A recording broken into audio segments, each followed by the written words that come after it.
Maharashtra election में मुस्लिमों ने कमाल कर दिया है। बड़ी संख्या में मुस्लिम एमएलए चुनाव जीत करके आए हैं और ये संख्या कितनी है वो आपको इस वीडियो में पता चलेगा। साथ ही साथ हम आपको बताएंगे कि केवल ऑल इंडिया मजलिस इत्तेहादुल मुस्लिमीन से मुस्लिम उम्मीदवार नहीं जीते हैं, बल्कि समाजवादी पार्टी, कांग्रेस, एनसीपी, शिंदे शिवसेना, अजित पवार वाली एनसीपी, इन तमाम पार्टियों को मिला करके कुल कितने मुस्लिम उम्मीदवार महाराष्ट्र के चुनाव में जीते हैं वो आपको इस वीडियो में पता चल जाएगा। तो आपसे एक गुजारिश है कि इस वीडियो को पूरा देखिएगा ताकि आपको पूरी डिटेल पता चल सके। सबसे पहले हम बात करेंगे महाराष्ट्र के सिल्लोड विधानसभा क्षेत्र से, और यहां पर शिंदे शिवसेना ने एक मुस्लिम प्रत्याशी दिया था। जी हाँ, बीजेपी गठबंधन के ये मुस्लिम प्रत्याशी हैं और शिवसेना के टिकट पर चुनाव लड़ा था। इनका नाम है अब्दुल सत्तार और ये सिल्लोड से चुनाव लड़े थे और इनको कुल वोट मिला है जो आप अपने स्क्रीन पर देखिए।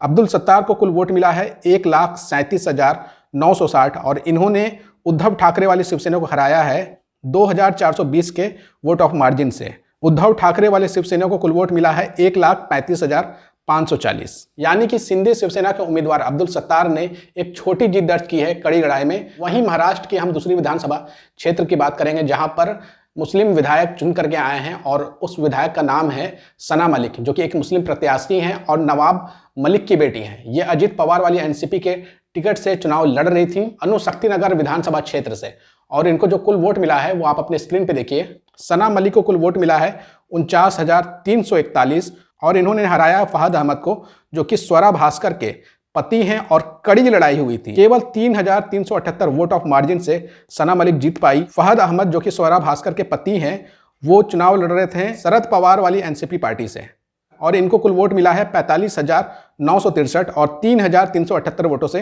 ये चुनाव हार गए हैं। अब हम चलते हैं और विधानसभा क्षेत्र की तरफ और आपको बताएंगे यहाँ से एक मुस्लिम प्रत्याशी चुनाव जीत करके आए हैं और ये विधानसभा क्षेत्र है कागल का, जहाँ से कांग्रेस के प्रत्याशी ने चुनाव जीता है। उनका नाम है मुशर्रिफ हसन मियाँ लाल और इनको कुल वोट मिला था 1,45,269 और इन्होंने जीत दर्ज की है 11,581 वोट ऑफ मार्जिन से। इन्होंने हराया अजित पवार के एनसीपी के उम्मीदवार घाटगे समरजीत सिंह विक्रम सिंह को, जिनको कुल वोट मिला था 1,33,688 और 11,581 वोटों से हार गए हैं एनसीपी शरद पवार की पार्टी वाले ही प्रत्याशी। वहीं हम आपको ले चलते हैं महाराष्ट्र के एक और विधानसभा क्षेत्र की तरफ और ये विधानसभा क्षेत्र है वारसोवा का। हारून खान, जिनको कुल वोट मिला है 65,396 और इन्होंने हराया है डॉक्टर भारती लावेकर, जो कि भारतीय जनता पार्टी की दिग्गज उम्मीदवार थी। बहुत कड़ी लड़ाई में इनको 1,600 वोटों से हरा दिया है हारून खान ने। डॉक्टर भारती लावेकर जो कि बीजेपी के प्रत्याशी थे, उनको कुल वोट मिला था 63,796 और 1,600 वोटों से ये चुनाव हार गई हैं। अब हम चलते हैं महाराष्ट्र के एक और विधानसभा क्षेत्र की तरफ और ये विधानसभा क्षेत्र है अकोला, और यहाँ से भी कांग्रेस के मुस्लिम प्रत्याशी ने चुनाव जीता है और जिस प्रत्याशी ने चुनाव जीता है उनका नाम है साजिद खान पठान और इनको कुल वोट मिला है 88,718 और इन्होंने हराया है अग्रवाल विजय कमल किशोर को, जिनको वोट मिला था 87,435 और 1,283 वोटों से चुनाव जीत गए साजिद खान पठान। कड़ी लड़ाई में साजिद खान पठान ने हरा दिया है बीजेपी के प्रत्याशी को। अब हम चलते हैं महाराष्ट्र के एक और विधानसभा क्षेत्र की तरफ और यहाँ भी बहुत दिलचस्प लड़ाई हुई थी और ये विधानसभा क्षेत्र है महाराष्ट्र का मलाड, और यहाँ से चुनाव जीत करके आए हैं असलम रमजान अली शेख, जो कि कांग्रेस के प्रत्याशी थे और इनको कुल वोट मिला है 98,202 और इन्होंने कड़ी लड़ाई में भारतीय जनता पार्टी के एक धुरंधर उम्मीदवार जिनका नाम विनोद सहलर है, उनको 6,227 वोटों के मार्जिन से हरा दिया है। इस सीट पर कड़ी लड़ाई देखने को मिली, लेकिन आखिर में कांग्रेस ने यह सीट जीत ली। अब हम आपको ले चलेंगे महाराष्ट्र के एक और विधानसभा क्षेत्र की तरफ और यहां से आपको बताएंगे कौन सा मुस्लिम प्रत्याशी चुनाव जीत करके आया है। और ये विधानसभा क्षेत्र है मुंबा देवी का, जहां पर कांग्रेस के प्रत्याशी अमीन पटेल चुनाव जीत करके आए हैं। अमीन पटेल को कुल वोट मिला है 74,990 और इन्होंने हराया है साइना मनीष, जिनको साइना एनसी के नाम से भी जाना जाता है, जो कि शिंदे शिवसेना की प्रत्याशी थी और इनको मात्र 40,146 वोट मिला, यानी कि बुरी तरीके से हरा दिया है अमीन पटेल ने। 34,844 वोट ऑफ मार्जिन से हराया है साइना एनसी को। साइना एनसी को आप लगातार देखते होंगे, वो टीवी डिबेट में आती हैं, लेकिन बुरी तरीके से हार गई हैं कांग्रेस के प्रत्याशी अमीन पटेल के सामने। अब हम चलते हैं महाराष्ट्र की भिवंडी सीट पर और यहां पर देखते हैं कौन सा मुस्लिम प्रत्याशी चुनाव जीत करके आया है। आप अपने स्क्रीन पे देखिए, यहां से चुनाव जीते हैं रईस कासम शेख, जो कि समाजवादी पार्टी के कैंडिडेट थे, इंडिया अलायंस के हिस्सा थे और महाराष्ट्र में जो महाविकास आघाड़ी है उसके हिस्सा थे। इनको कुल वोट मिला है 1,19,687 और इन्होंने हराया है संतोष मांजया शेट्टी को 52,015 वोटों से। संतोष मांजया शेट्टी शिंदे शिवसेना के उम्मीदवार थे, जिनको कुल वोट मिला था 67,672। यानी कि रईस कासम शेख ने बुरी तरीके से हरा दिया है शिंदे शिवसेना के उम्मीदवार को। 52,015 वोटों से चुनाव जीते हैं, यानी कि बहुत बड़ी जीत का मार्जिन है। बुरी तरीके से हारी है शिंदे शिवसेना के प्रत्याशी भिवंडी सीट पर। अब हम बात करेंगे महाराष्ट्र की उस विधानसभा सीट की जो कि सबसे ज्यादा चर्चा में बना हुआ था मुस्लिमों के लिए, क्योंकि यहां से दो बड़े मुस्लिम नेता चुनाव लड़ रहे थे।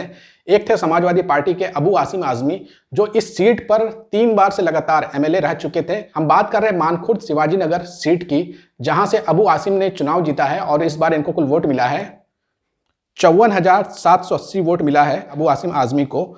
और दूसरे नंबर पे ऑल इंडिया मजलिस इत्तेहादुल मुस्लिमीन के अतीक अहमद खान रहे हैं, जिनको 42,027 वोट मिला है। और अबू आसिम आजमी 12,753 वोटों से अपने निकटतम प्रतिद्वंदी अतीक अहमद खान को हरा दिए हैं। अब आप सोच रहे होंगे कि मैंने तो नाम यहाँ पर नवाब मलिक के लिया था, तो नवाब मलिक यहाँ पर बहुत बुरी तरीके से हारे हैं इस सीट पर और वो चौथे नंबर पर चले गए हैं। नवाब मलिक को कितना वोट मिला है आप अपनी स्क्रीन पर देखिए।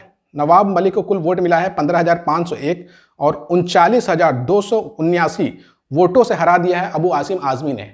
यानी कि अबू आसिम आजमी ने न सिर्फ अपना गढ़ को सुरक्षित रखा है, बल्कि बुरी तरीके से हरा दिया है नवाब मलिक को। नवाब मलिक मंत्री हुआ करते थे जब महागठबंधन की सरकार हुआ करती थी महाराष्ट्र के अंदर में, लेकिन आज उनका इतना बुरा हाल हो गया है, केवल वो 15,000 वोट पाए हैं और लगभग 40,000 वोटों से चुनाव हार गए हैं। अब आप सोच रहे होंगे मैंने बीजेपी छोड़ करके सारे प्रत्याशियों का नाम बता दिया है जो अलग अलग पार्टियों से आते हैं, लेकिन मैंने एमआईएम का नाम नहीं लिया है। तो चलिए, एमआईएम के केवल एक ही प्रत्याशी जीत पाए हैं, हालांकि 2 और जीते, लेकिन वहां पर क्या खेला हुआ है वो मुझे समझ में नहीं आया है। आप लोगों को भी समझ में नहीं आया होगा कि 2 प्रत्याशी कैसे हार गए। एक प्रत्याशी थे इम्तियाज जलील और दूसरे प्रत्याशी थे तकी उद्दीन। दोनों औरंगाबाद के अलग अलग विधानसभा क्षेत्र से लड़ रहे थे और कड़ी लड़ाई में चुनाव हार गए, लेकिन एमआईएम के एक प्रत्याशी चुनाव जीते हैं और वो केवल 75 वोटों से चुनाव जीते हैं। और ये विधानसभा क्षेत्र था मालेगांव सेंट्रल और यहां से मुफ्ती इस्माइल कासमी ने जीत दर्ज की है। मुफ्ती इस्माइल कासमी इस सीट पर पहले भी विधायक रह चुके हैं एमआईएम पार्टी से ही, और इस बार भी मुफ्ती इस्माइल कासमी ने मालेगांव सीट पर जीत दर्ज की है।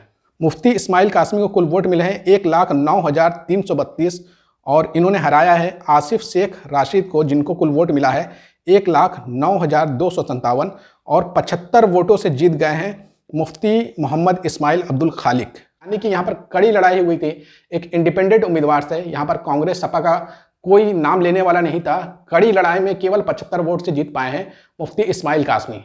तो साथियों, कुल 10 उम्मीदवार महाराष्ट्र इलेक्शन में चुनाव जीत करके आए हैं 2024 के विधानसभा में, और ये अब विधानसभा में जाएंगे। उम्मीद करते हैं कि ये विधानसभा में जब जाएंगे तो मुसलमानों के खिलाफ हो रहे जुल्म पर खुल करके बोलेंगे, चुप्पी नहीं साधेंगे और अपने एरिया में डेवलपमेंट करेंगे। खास तौर से शिक्षा के क्षेत्र में ज़्यादा ध्यान देंगे और हेल्थ फैसिलिटी पे भी ज़्यादा ध्यान देंगे, क्योंकि मुस्लिम इलाकों में हेल्थ फैसिलिटी के हालात बहुत बुरे हैं, अच्छे अस्पताल नहीं होते हैं। उम्मीद करते हैं ये सारे विधायक अच्छा काम करेंगे अपने अपने इलाकों में। इन सारे विधायकों को हमारी तरफ से मुबारकबाद है कि इनको जनता का समर्थन मिला है। लेकिन आखिर में मैं बस इतना कहना चाहूँगा, क्या महाराष्ट्र में केवल 10 ही एमएलए चुनाव जीत करके आने चाहिए थे, या फिर यह आंकड़ा बड़ा होना चाहिए था, 20 प्लस होना चाहिए था? मुझे तो लगता है कि 20 से ज़्यादा मुस्लिम उम्मीदवार चुनाव जीत के आने चाहिए थे महाराष्ट्र की विधानसभा में। लेकिन अफसोस की बात है कि केवल 10 मुस्लिम प्रत्याशी चुनाव जीत करके आए हैं। आपको क्या लगता है कितने और मुस्लिम प्रत्याशी होना चाहिए था महाराष्ट्र की विधानसभा में? कमेंट करके जरूर बताइएगा। और आप ये वीडियो कौन से इलाके से देख रहे हैं, अपने इलाके का नाम भी मेंशन जरूर करिएगा।